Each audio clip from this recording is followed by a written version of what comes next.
Hai, selamat datang di channel saya dan di kesempatan kali ini kita akan membahas sebuah teks puisi Jawa Pertengahan yang berjudul Sudamala dan reliefnya di Candi Sukup. Seperti apa sih Sudamala itu? Mari ikuti terus video ini bersama saya, Zaki.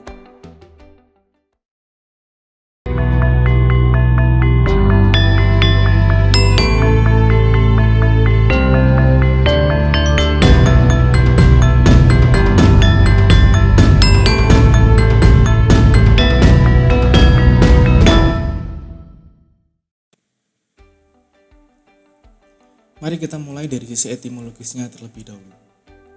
Kata Sudamala terdiri dari dua kata, yaitu kata Suda dan Mala.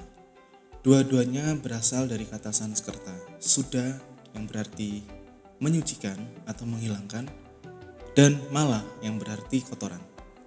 Jadi Sudamala itu memiliki arti menyucikan diri atau membersihkan dari kotoran atau menghilangkan kotoran.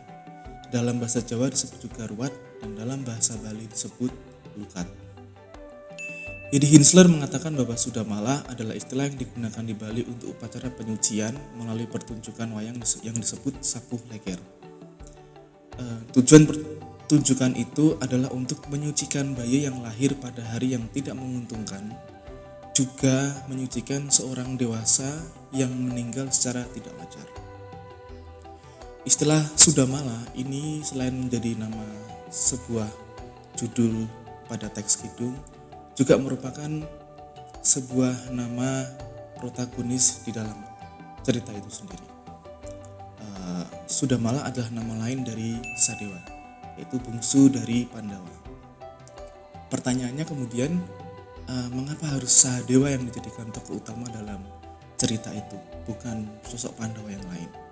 Tentunya jawaban ini berhubungan dengan alur teks itu sendiri, dan seperti apa alurnya, mari kita simak ringkasannya.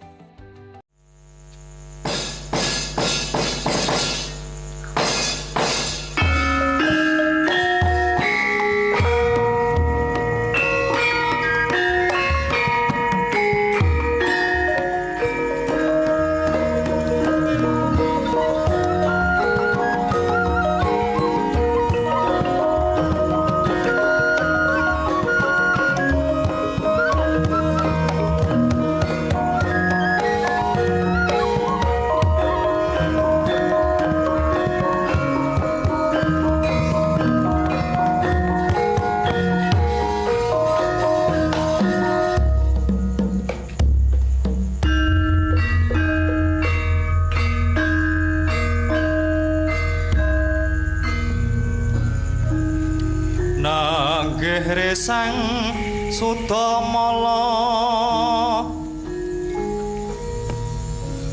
kalong kumalang ing tekad hangge kemangsa lekase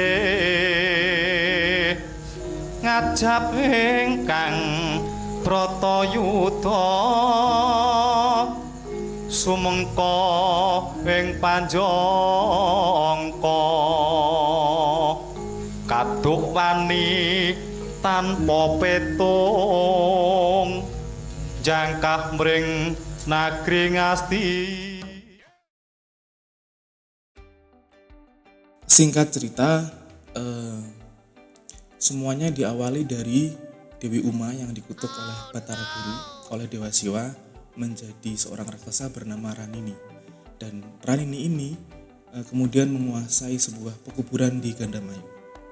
Selain Ranini, juga ada dua bidadari lain yang dikutuk menjadi raksasa oleh Batara Guru, yaitu Citranggada dan Citrasena. Keduanya dikutuk menjadi raksasa bernama Kalanjaya dan Kalantaka.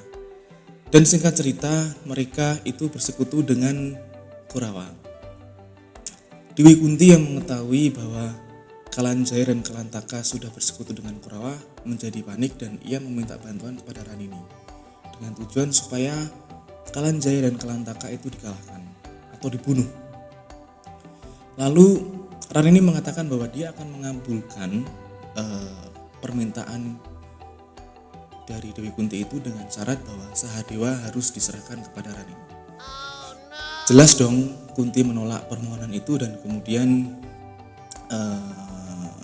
pembantu Rani ini merasuki Kunti sehingga Kunti tidak sadar membawa Sahadewa di pekuburan Gandamayu.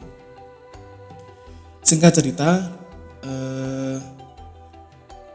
Sahadewa berhasil dibawa ke pekuburan Gandamayu dan kemudian dia diikat di sana.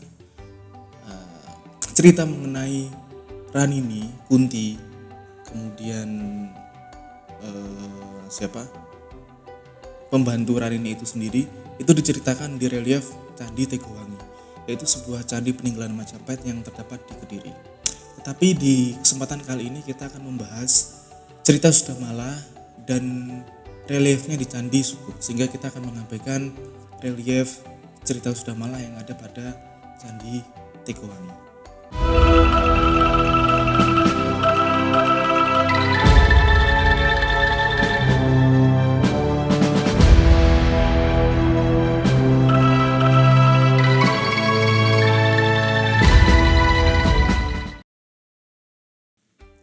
Baik,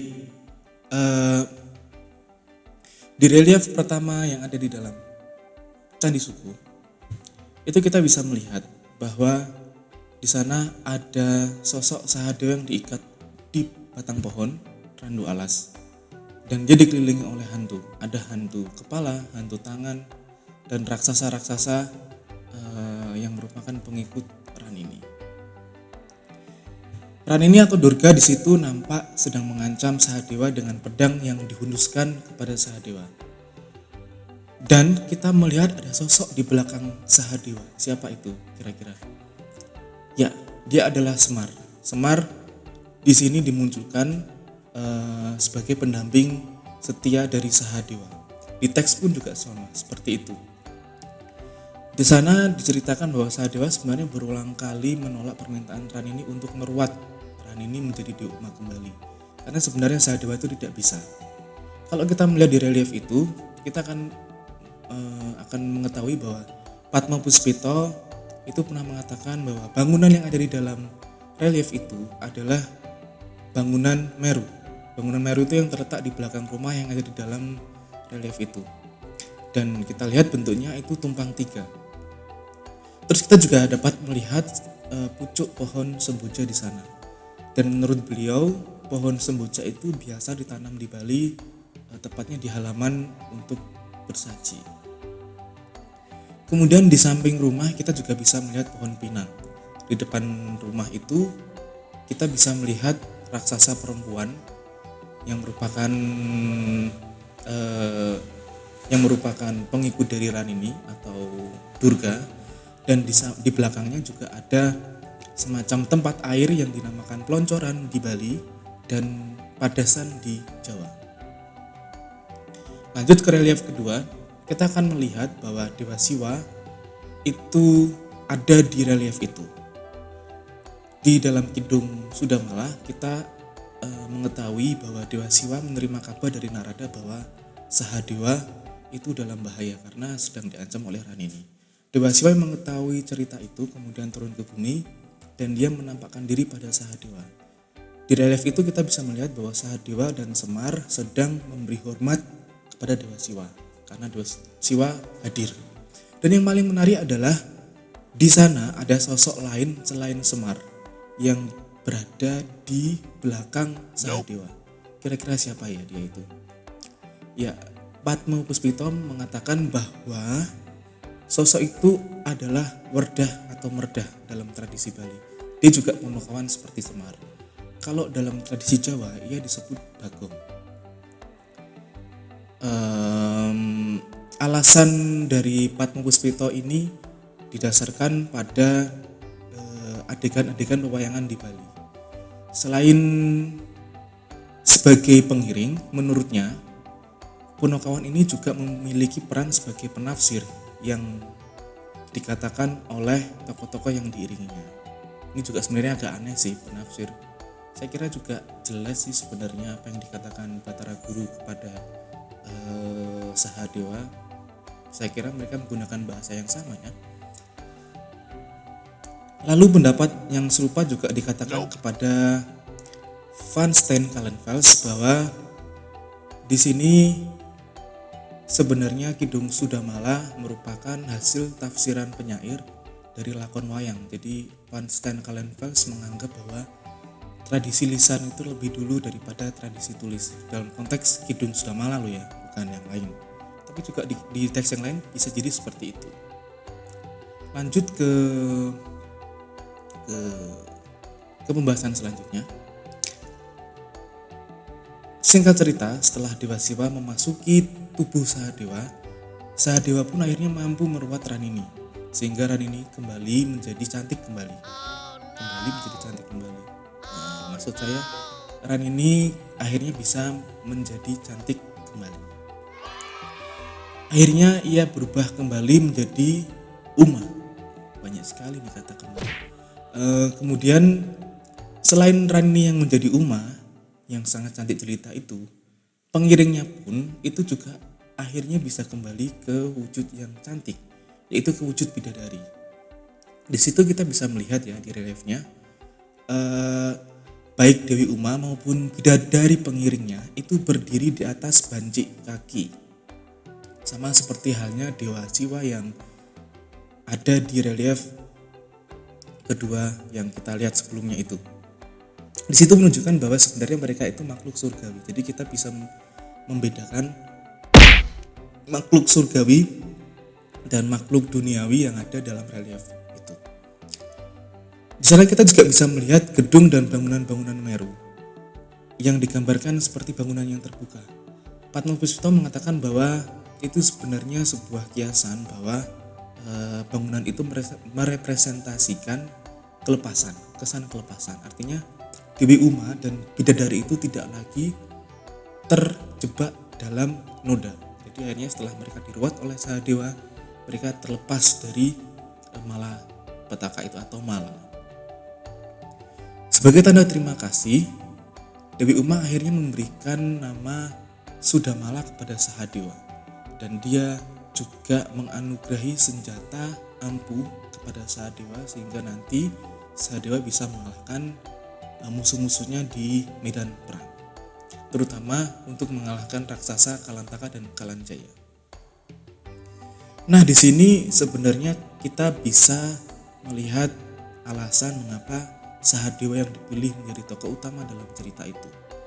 Kita tahu bahwa dalam cerita Mahabharata, Sadewa atau Sahadewa itu memiliki arti nama, artinya bersama dewa. Saha itu artinya bersama dan dewa itu dewa atau ilahi. Itu berarti Sahadewa secara etimologis memiliki hubungan yang dekat dengan dewa.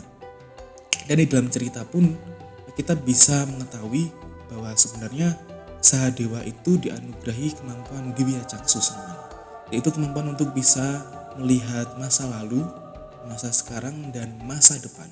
Dan kemampuan ini sebenarnya mirip dengan kemampuan Sanjaya yang merupakan asisten dari Drestharashtra. Selain itu juga Sahadewa memiliki kemampuan untuk mengobati dan juga ia memiliki kemampuan yang sangat ahli di bidang astrologi. Mungkin kemampuan Sahadewa di bidang mengobati inilah yang kemudian dijadikan bahan oleh penyair Jawa kuno pada masa lalu itu untuk mengarang Kidung Sudamala atau untuk mengarang cerita Sudamala.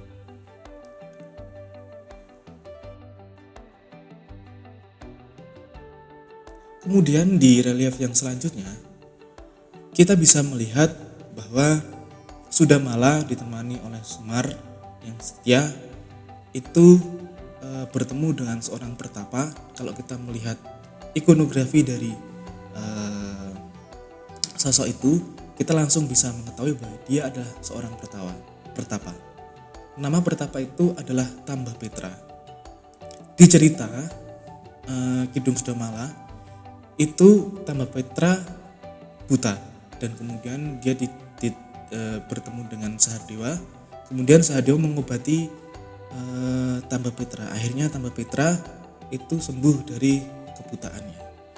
Di sini saya tidak tahu ya apakah harus menyebutnya meruat atau mengobati, tapi lebih tepatnya meruat sih, karena di cerita Sudamala setidaknya Sudamala atau Sahadewa itu melakukan 3 kali ruatan. Nah, seperti apa dan kepada siapa saja nanti kita akan melihat. Ini yang kedua, pastinya yang ketiga itu ada lagi. Kita bisa melihat di situ bahwa Tambapetra yang sembuh dari kebutaan itu menghadiahi Sahadewa dengan perempuan yang tidak lain adalah putri Tambapetra itu sendiri.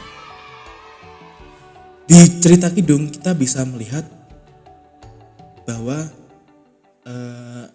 yang dihadiahkan kepada Sahadewa itu 2 orang putri, tetapi di relief ini hanya ada 1. 2 orang putri Tambapetra itu bernama Padapa dan Soka.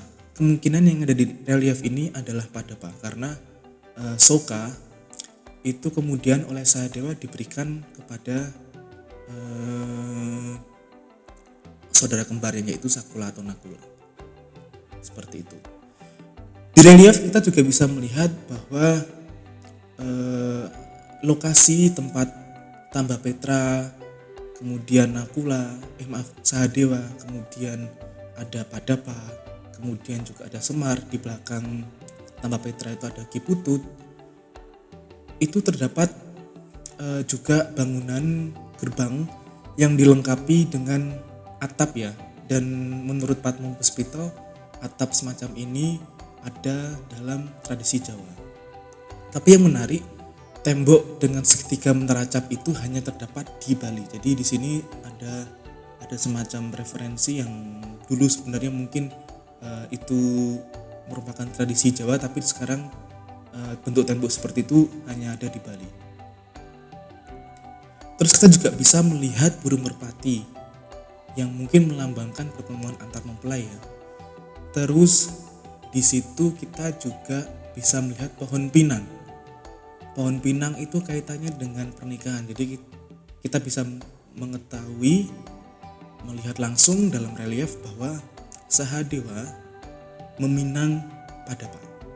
Jadilah pasangan hidupku.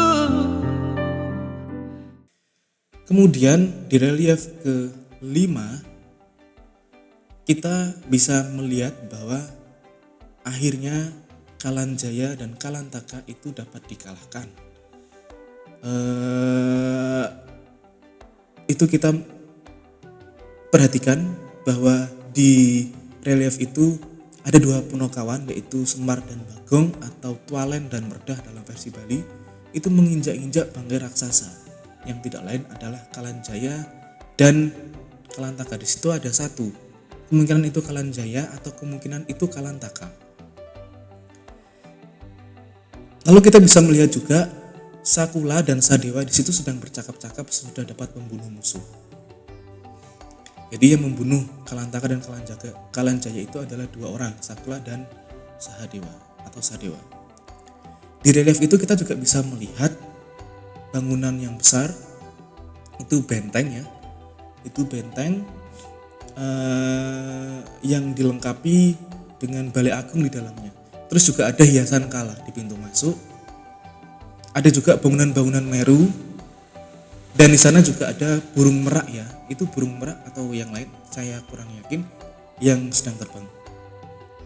Dan menurut Kidung Sudamala, itu setelah Kalanjaya dan Kalantaka dikalahkan, Sadewa lagi-lagi meruat mereka sehingga Kalanjaya dan Kalantaka kembali ke sosok yang cantik. Mereka berhasil menjadi bidadari lagi, menjadi sosok yang aslinya, yaitu Citranggada dan Citrasena. Singkat cerita, setelah Citranggada dan Citrasena berterima kasih kepada Sahadewa, mereka kembali ke Kahyangan.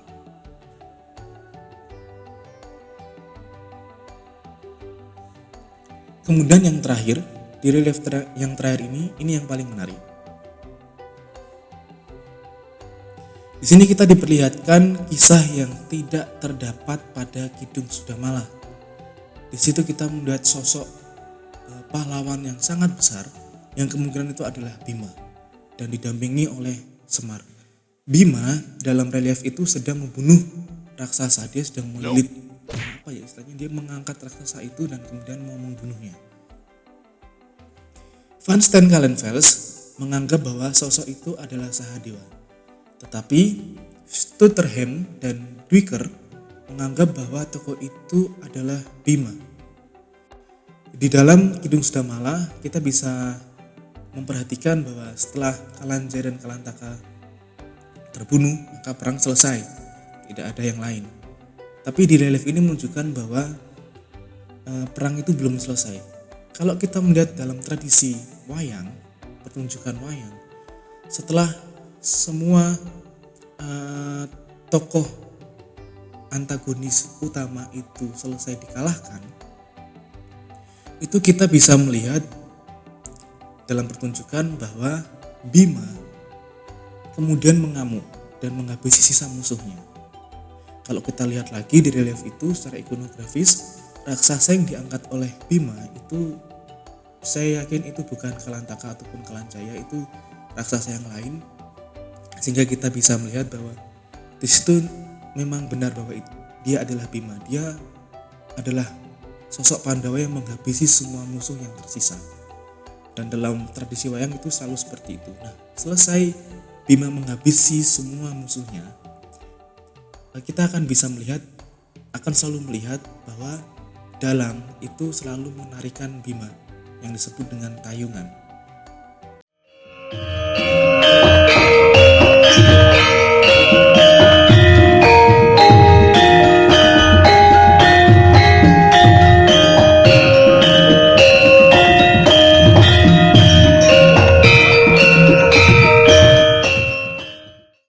Seperti itu. Jadi kita bisa menyimpulkan bahwa pemahat dari kisah Sudamala di relief Candi Suko ini terinspirasi dari pertunjukan wayang. Lalu hal yang menarik dari relief ini adalah ada tulisan yang beraksara gunung atau aksara Jawa kuno. Stutterheim pada tahun 1930 membacanya sebagai Padamel Rikang Buku Tirta Sunia. Kemudian ada angka di bawahnya, itu menunjukkan angka tahun 1361. Sementara itu Padmapuspito dan kawan-kawan berpendapat bahwa tulisan itu harus dibaca pada Din Wara Bu Pon Tirta Sunya 1361, yang antara lain terjemahnya adalah Selasa pada hari Buddha, selesai pada Din itu selesai pada hari Buddha, yang itu disingkat Bu tadi, kemudian Pon dan Tirta Sunya tahun 1361 atau 1000, jadi ini Saka ya, jadi 1361 Saka atau 1439 Masehi. Menurut saya pribadi kita harus sepakat dengan bacaan Stutterheim ya, karena kata Tirta Sunya itu sebagai wuku itu juga bisa ditemukan di Candi Cetha. Dan juga dari sisi epigrafis kita bisa melihat ya di sini bahwa aksara ini sebagai aksara ini tidak cocok ya, karena dibaca sebagai ra ini tidak cocok karena kita melihat cecak di atasnya. Serta kita juga tidak bisa menemukan taling tarum pada aksara ini. Jadi kita harus membacanya sebagai buku, bukan bu lalu pon, seperti yang dikatakan oleh Padmapuspito. Dan menurut saya buku di sini tuh harus dibaca sebagai wuku. Kalau kita melihat lagi kamus Bau Sastro, di situ kita akan melihat bahwa buku itu arti keduanya adalah wuku.